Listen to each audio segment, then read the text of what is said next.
Welcome to the Paytient Podcast, a series of conversations with innovators, HR leaders, and benefit advisors about how they're solving benefit challenges and building healthier communities by helping people access and afford healthcare.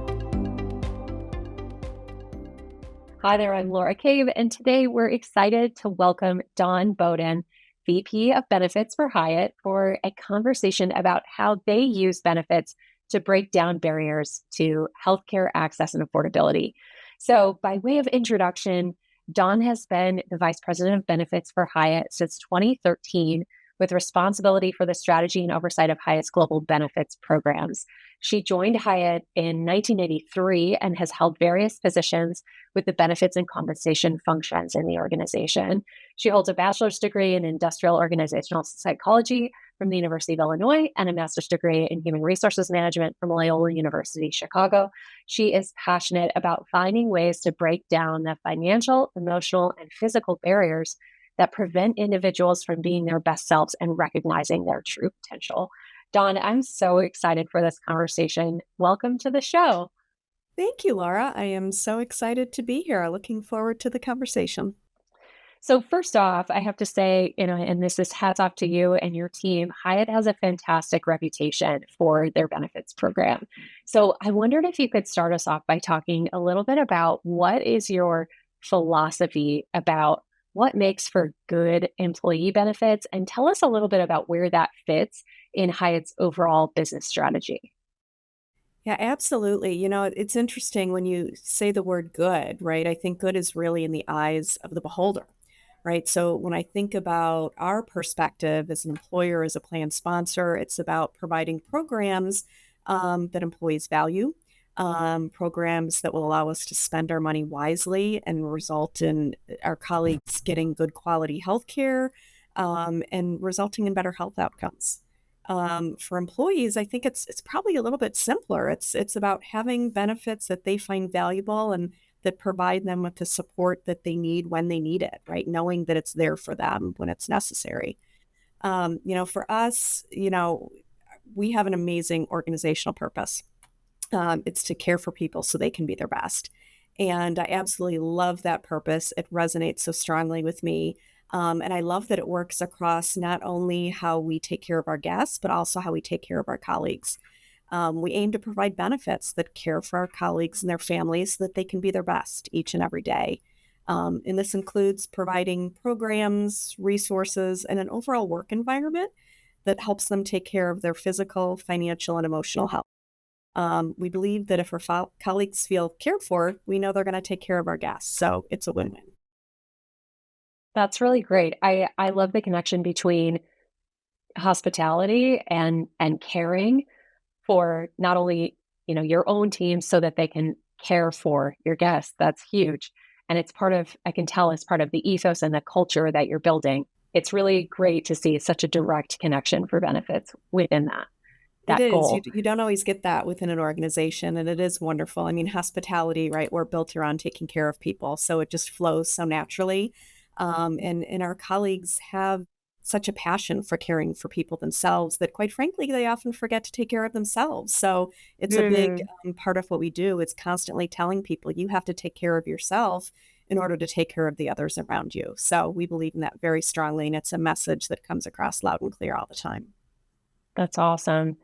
So this show is specifically oriented around these conversations about healthcare and specifically about access and affordability, because we know that can be such a challenge, and certainly benefits has changed dramatically in the time period that you have been with Hyatt in your career. So I wondered if you could speak just a little bit about how Hyatt has faced that challenge of healthcare access first and affordability as well.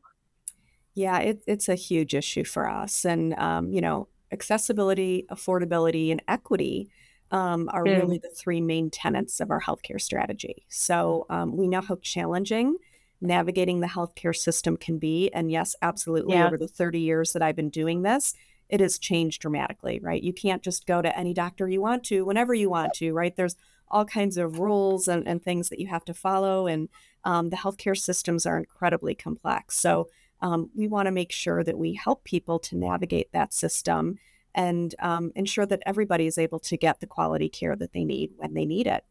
So, Mm, we've spent a lot of time looking at our data, right, and trying to understand kind of where our colleagues are and, the challenges that they might be facing when it comes to accessibility and affordability of healthcare. So, we know that more than half of our colleagues live in areas of moderate to high deprivation on the area deprivation index. So we've taken a look at certain regions where we know we've got a lot of colleagues in those situations where they're living in a neighborhood that they might not have great housing, they don't have access to healthy food, they don't have great access to healthcare services, and as a result, we see a lot of poor outcomes. We also see a lot of utilization of ER, inappropriate ER use, right? And there's mm, just so many reasons for that that we know. Some of it is affordability. People just don't go to the doctor. We know these populations tend to have lower preventive care utilization than our general mhm, mhm, population. And we see that we've got high prevalence of diabetes, obesity, heart conditions. You name it. We're definitely seeing those happening at a higher level in these areas. So we're doing this pilot this year that I'm really excited about, where we're offering on-site and virtual healthcare to a mm, handful of hotels and regions where we know we have this issue in particular. And we actually just kicked it off a couple weeks ago. And we've had great success of getting people to come in. And what they have an opportunity to do is have a preventive care visit on site where they meet with a clinician, they have that preventive care visit, and then they can have all their follow up care virtually. So it takes away a mm, lot of those barriers, right? So for our colleagues, it's scheduling, right? Our colleagues can't even make an appointment to see a physician, weeks from now or even months from now, right? We know that in a lot of these areas, there just aren't enough doctors to go around. So it can take months to get an appointment. Our colleagues don't know their schedules more than 2 or 3 weeks in advance. They can't plan a doctor's appointment months out because they don't know when they're going to have to work and they can't afford to take the hours off to go make a doctor's appointment. So bringing that right. to them removed one of those barriers right off the start. And then we also know that, transportation is a challenge for some of our people too. So they don't have Mhm, cars necessarily. They rely on bus schedules, or if they do have a car, they might be sharing it with their family members. So getting to an appointment isn't that easy either. So again, bringing that care on site removed another barrier. We also know that we've got language issues. A lot of our colleagues, English is not their primary language. So finding right. them a physician that speaks their primary language is really critical. So we were able to work with this partner to make sure that we had clinicians that spoke their language and they could Mhm, relate to on site. And then there's the cultural barriers, which are a little bit harder to balance, but we've got a lot of first generation immigrants that work for us. And we know that the US healthcare system is like no other.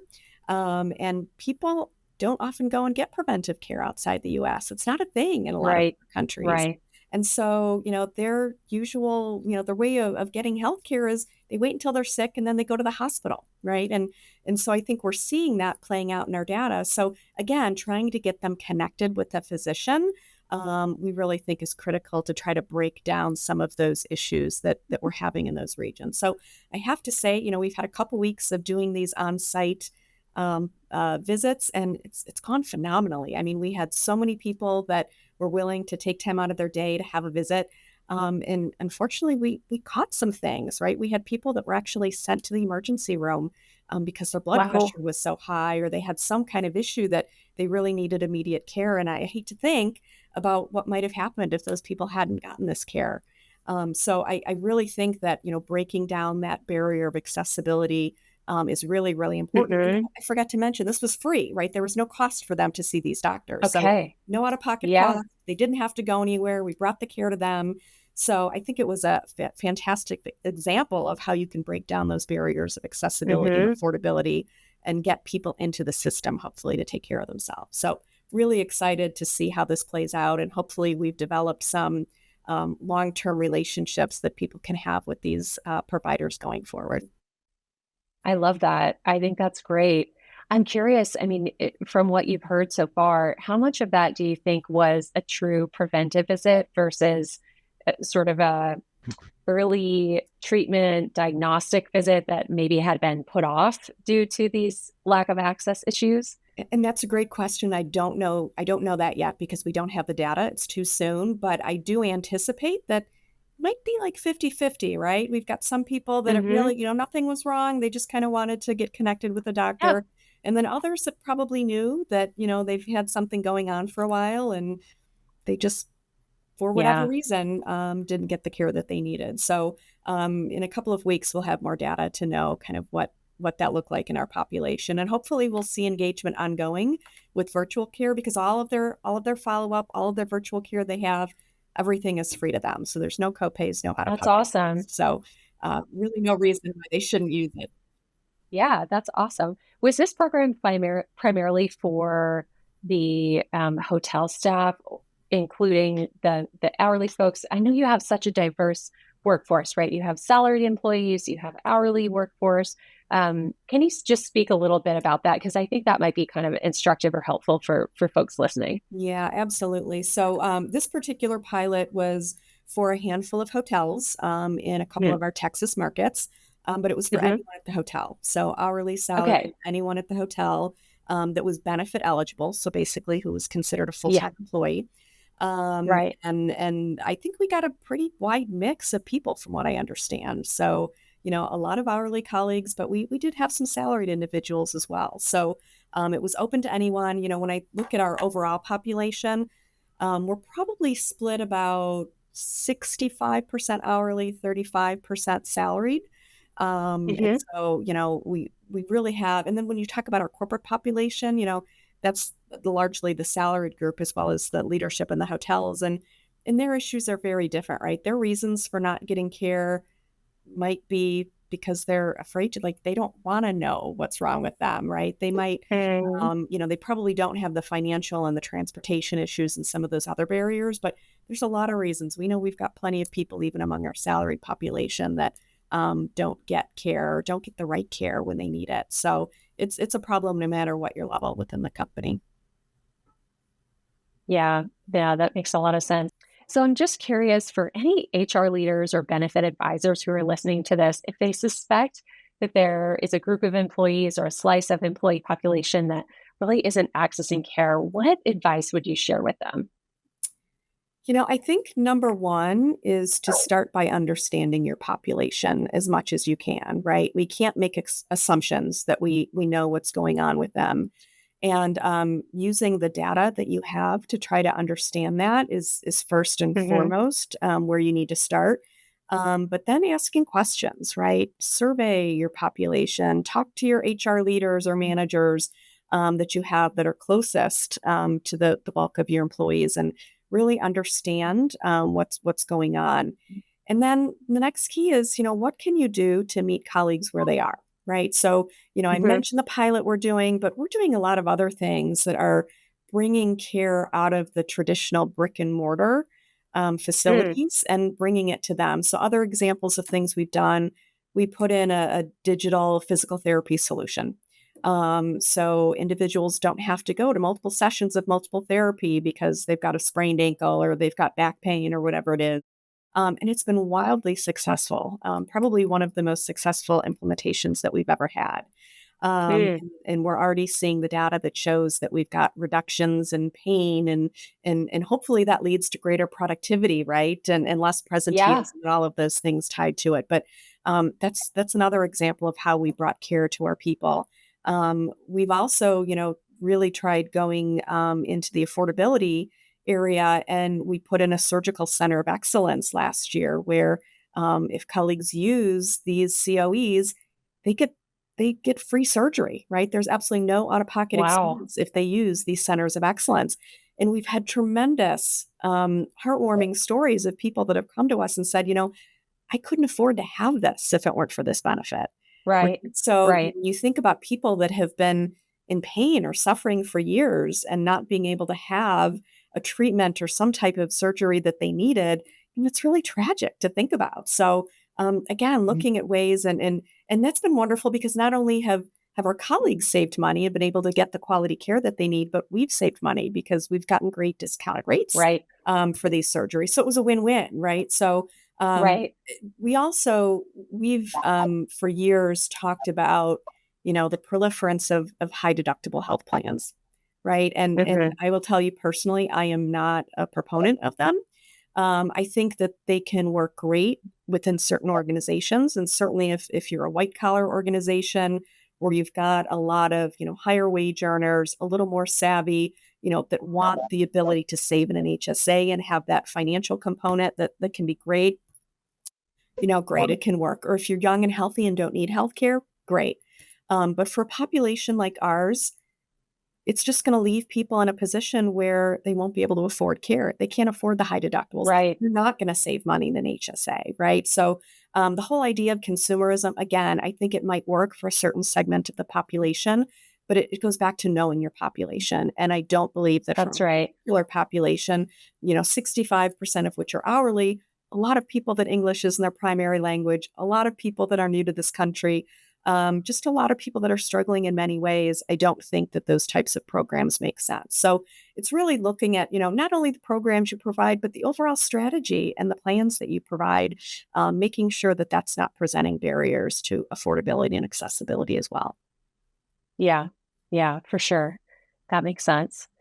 So I guess looking ahead, 2025 is on the horizon already, even though it's still very early in 2024. I know these planning cycles are long. So I'm curious if you can talk us through, what are the challenges that have been top of mind for Hyatt as you think about 2025, and what kinds of things do you have in the works? Well, this question is very timely because I just got out of a strategy meeting this morning. So we talked a lot about Okay. kind of where we landed in 2023 and where we're headed in 2024, and then what on earth are we going to do for 2025? So, I don't think Hmm. you can have a conversation about healthcare and costs and what the future looks like without talking about your pharmacy spend. Hmm. Particularly the impact that these newer GLP-1 categories of drugs for diabetes and weight loss, the impact that they're having on our healthcare cost. We've seen a huge spike in utilization of these medications over the last 12 months. And, covering just this one category of drug alone amounted to a percentage of our premium increase this year. And we're looking at the Wow. potential for that to be 2 to 3% next year. So, on top of what medical trend is already projected to be, which is 7 to 8%, we're looking at Hmm. possibly having to add 2 to 3% on top of that just to cover these medications. So, I believe these drugs are phenomenal. They have the ability to be life changing, and obviously lower the prevalence of diabetes and all of the comorbidities tied to it, which I think is fantastic. But it's just not sustainable. So we've got to figure out a Hmm. way that we can provide access to these drugs in a way that's responsible, not only to us as employers, but also to make sure that they remain affordable to our colleagues. So for Yeah. this year, we actually put in an adjunct program. We've covered these drugs for many, many years, and we continue to do so. But we now are requiring that people participate in a weight loss program that's tied to it. Hmm. Will help them get the, you know, nutrition and exercise and all of the lifestyle guidance to support to being on these types of drugs. Because one of the things we found is that we've got dermatologists prescribing these medications, we've got ER doctors prescribing them, and I fear that we've got people taking these medications that are under little to no guidance of a medical provider. Wow. Um, so Yeah. we want to make sure that people are getting that support so that, we're spending a lot on these drugs and we want to make sure that they're actually useful in the long term. So, but taking a look at that, gene therapies as well is something that, we're talking a lot about. Just one of those situations when you have someone that needs one of these new gene therapies could cost millions of dollars, right? And how can Yeah. we afford these types of catastrophic expenses, and still Mhm. maintain quality healthcare, quality, affordable healthcare for our colleagues? So I think pharmacy spend is going to be a lot of our conversations over the next year. Yeah, fantastic, fantastic. Um, I mean, in the midst of that, how much does like financial well-being or financial wellness play into the mix? Oh, it's a great question as well. So I'm really excited. We have gotten commitment from our leadership to focus on financial well-being in 2024. So this is a personal passion of mine. And I fully believe that a lot of the challenges that our colleagues are facing when it comes to taking care of their physical and mental health have to do with their financial well-being, right? And Mm-hmm. if you're stressed out because you can't pay your bills and can't stay on a budget and are worried about where your next rent payment is going to come from or how you're going to fix your car that broke down, you're not going to be taking care of your health, right? That's going to be secondary to keeping Yeah. food on the table and all of those things. So, we are going to be providing our colleagues with hopefully some valuable financial well-being materials, resources, programs that will help, improve their financial literacy, help them with budgeting, help them focus on, student loan repayments and those types of things, Mm. give them access to cash. So a few of the things that we're looking at that we might be introducing have to do with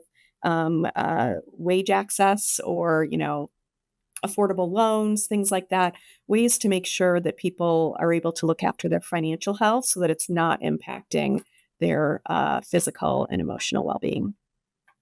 Yeah. Yeah, that's super interesting. I think it's fair to say that Patient and Hyatt is a client of Patient, and I'm curious if you can just speak a little bit about how the health payment account kind of fits into the mix of the health benefit strategy and this financial wellness theme. Well, it links them together so perfectly, right? So, honestly, our introduction of Patient that we put in last fall was kind of the kickstart of looking at financial well-being, and Oh wow. the engagement we got with Patient was phenomenal, and quite frankly, higher than we expected. So, within the first week that we introduced it, we had hundreds of people that had gone out registered and actually utilized the cards. And it was for everything, right? It was for medical care, dental care, vision care, a lot for veterinary care, right? Because we want to take care of Mm. our furry children as well. Um, Yes. and we have heard nothing but good things about it. It's so easy to use, and it helped bridge that gap between, boy, I can't afford to go get this done, and you know what, I can, and I can have this come out of my paychecks over the next couple of months and take that level of stress off me. So, it is so tied into our overall well-being strategy of taking care of people's both financial as well as their physical and emotional health. It's been a fantastic program for us. Well, that's awesome. And I mean, one of the reasons that it's been such an exciting program for us to help implement has just been the way that we've been able to partner on the colleague engagement side of things. And so that was sort of what I wanted to dig into next. Obviously, you can design the most perfect benefit program in the world, but if your employees are too busy or not engaged to pay attention to it, that can be a huge challenge for employers. I know. So I wanted to ask you, how do you work with the Hyatt colleagues to ensure that they're able to actually understand and take advantage of all these benefits that you're offering? Yeah, engagement is one of those things that, if any of us had the magic bullet, I think we'd be set here. But engagement is a challenge for us. And I will say, the things that we found the highest engagement in, and I will say, and I'm not just saying this because this is a patient podcast, but patient had the highest engagement of any program we've introduced. And I think that speaks Wow. volume to the fact that it was relevant, right? People needed it. It was something that hit home that everybody could take advantage of. But programs, like our digital physical therapy, again, I would say that's been the second highest engagement that we've seen. Again, because I think so many people are dealing with pain and things of that nature that, they weren't about to go out and have a weekly meeting with a physical therapist to take care of it. But if they can do it in their own home, great. So the fact that it was relevant and Yeah. resonated with people, I think clearly that's the answer. The problem is we need to get a lot of messages out that aren't necessarily relevant to people at any particular moment. And I have a saying, my team probably gets tired of hearing it, but I always say, it's not relevant until it's relevant. And so we can communicate things nonstop, but if it doesn't mean anything to someone when we send it to them, we're going to ignore it, right? People are bombarded with information on a daily basis, and 99% of it is ignored. So one of the things that we actually did last year is we honed in on our engagement, and we looked at all of the communications that we put out in 2023. And we measured the impact both on the message itself and the channel that we put it out through. And we learned a lot that's now shaping our engagement strategy for 2024 and 2025. One of the things we do that I really think is a little bit of a differentiator, but I'm hearing more companies are starting to do it, is we send almost all of our communications via snail mail to employees' homes. And we've done that historically. Part of it is because of our population, because we've got a lot of people, they don't have Hyatt email addresses. They're not sitting in front of a computer, right? Electronic communications just aren't necessarily going to get to them. So sending it to their home was really the only way to ensure that people were seeing it. But the added benefit of that is that it's getting to the spouses and dependents and the people that are often the decision makers when it comes to healthcare. So I'm hearing a lot more companies that have cut back on those home mailers are actually now going back to that, because it is a strategy to make sure that you're getting to the people that actually need the information. And honestly, people don't get that much mail anymore. So it's almost like it's new to get mail. So it stands out perhaps a little bit more than other things. So we've always what's old is new again. yeah, exactly. Right. And one of the things that we saw when we looked at the data is we had the most success when we partnered the two types of communication. So electronic channels and at-home mailing. So when people were seeing it from multiple directions, that got their attention and we tended to get more engagement. So we're definitely going to be doing more of that going forward. We've also learned, and I don't think this is surprising, but there's absolutely nothing that beats face-to-face communication. And it's one of those things I think that came out of this pilot that we're doing with the on-site and virtual care. We actually have had members of our team go down to the properties when we were having these on-site visits. And we just offered up our services to the hotels and said, you know what, we'll do lunch and learns. We'll just sit at a table and be available for people to talk to. We'll go around and talk to leaders within the hotels and tell them about benefits. And it was remarkable, the success I think we had of the aha moments where people said to us, oh, they didn't know we had that benefit. They never heard of that before, even though we communicated all the time. But again, people don't pay attention, right? And it's so frustrating. Right. How do people know about these things? But when we sat there face to face and we talked about it, it was great, because I think, and I hope we'll see how the data plays out, but I think we're actually going to see more engagement in those locations where we did that. So that's going to be our strategy going forward, is to maybe try to get more of those really on-site face-to-face interactions, because, unfortunately our teams at the hotels, they don't have time to do that. So we probably will have to do that. But, and again, it was surprising, we know most people do have smartphones now, but we still have a lot of people that don't. And even if they do, they're not comfortable using it. I know members of our team have come back and said, I had to sit down with people and, I said, oh, you can download this app. And they said, what's an app? Right. So they're not comfortable using that. And so they had to actually walk through on their phone how to use that. So again, you have to know your population, and you can't assume that things that some of us are used to are going to be accessible to everybody.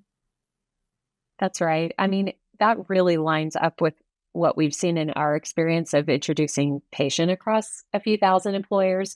It's, it's multiple channels and honing in on the right mix of channels for the right person, allowing them to manage their own preferences.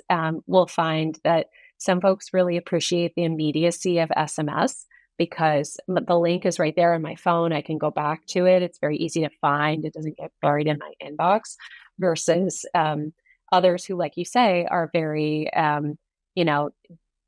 not as digitally familiar and don't have an email that they use regularly. And then direct mail becomes super valuable for them.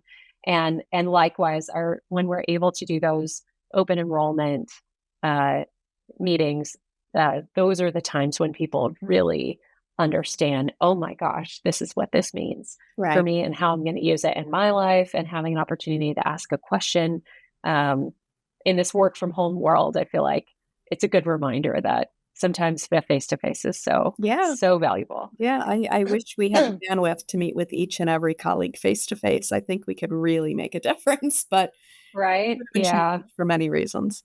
I know. That doesn't scale so well. Yeah. All right. Well, I really appreciate your time today, and I could talk to you for a lot longer, but I want to wrap up with one question. Obviously, our audience is full of HR leaders, benefit advisors who are growing in their careers, and they, so appreciate an opportunity to hear from someone like you who's been doing this for such a long time and has such great experience. So I'm wondering, as you grew in your career, if there was sort of a book or a resource that really shaped you as a leader that you'd like to recommend to them. Yeah, there's been so many great books that I've read, but I'll share one that I'm actually reading now. It's called The Empathy Advantage by Heather Hmm. McGowan. And I think it resonates with me because empathy is a huge part of our culture at Hyatt. And it's, part of our purpose of care starts with empathy, right? It's putting yourself in someone else's shoes, understanding that everyone is different, everyone is coming from a different place.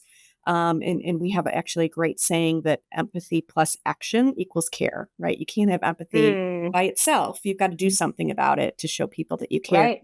I think this book, certainly in the title, it says empathy, but it really is about understanding the differences within your teams, within an organization, and realizing that, part of it is generational. Part of it is, living in a post-COVID world is very different than what it was like before. We've got a remote workforce in many companies, and we've got a hybrid workforce in many others. And so there's a lot of unique challenges. And as a leader, really understanding where people are and where they're coming from is the critical component to success, right? And realizing that everyone's life experience is different, and they might be looking for something different out of their career, out of the organization. Having that true empathy builds better teams and leads to greater organizational success. So I really do think it's a great read and really relevant to what we're all going through today within our organizations. I love that. Empathy plus action equals care. That's huge. It's our motto. We live it every day. I love it. Well, thank you so much for joining us, Dawn. It's really inspiring to talk to you. I can tell how much this matters to you, and it's just a privilege to talk to, such inspired and action-oriented HR leaders who are making such a difference for so many people. Really appreciate you. My pleasure. Thank you, Laura. I'm Laura Cave, and this has been the Paytient Podcast. If you'd like to share feedback or contact us directly about this episode or any other, drop us a note at podcast@paytient.com. That's podcast@paytient.com. Thanks for listening, and we'll catch you next time.